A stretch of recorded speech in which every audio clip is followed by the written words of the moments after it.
City focus entertainment channel में आपका स्वागत है। दोस्तों, फिल्म बॉर्डर 2 बॉक्स ऑफिस पर जबरदस्त धमाल मचा रही है। अब तक फिल्म की कुल कमाई 465 करोड़ रुपए के पार पहुंच चुकी है और कमाई का सिलसिला लगातार जारी है। हाल ही में रिलीज हुए कुछ प्रमुख गाने इस प्रकार हैं। छप्पड़ फाड़ के गाना रिलीज हो चुका है, जिसमें अभिनेता हर्षित और अभिनेत्री प्रिया पांडे नजर आ रही हैं। यह गाना दर्शकों के बीच तेजी से हिट हो रहा है। भोजपुरी स्टार अरविंद अकेला कल्लू का लेटेस्ट होली सॉन्ग होली इतिहास हो जाए भी रिलीज होते ही चर्चा में आ गया है। वहीं खेसारी लाल यादव और शिल्पी राज का नया गाना चोली भीग जाता यूट्यूब पर धमाल मचा रहा है।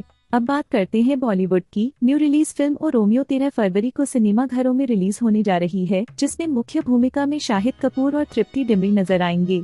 फिल्म अभिनेता हर्षित को उनके जन्मदिन की हार्दिक शुभकामनाएं सिटी फोकस एंटरटेनमेंट चैनल की तरफ। दोस्तों, सिटी फोकस एंटरटेनमेंट चैनल देखने के लिए आपका बहुत बहुत धन्यवाद। वीडियो को लाइक करें, चैनल को सब्सक्राइब करें और दोस्तों के साथ शेयर करना न भूलें।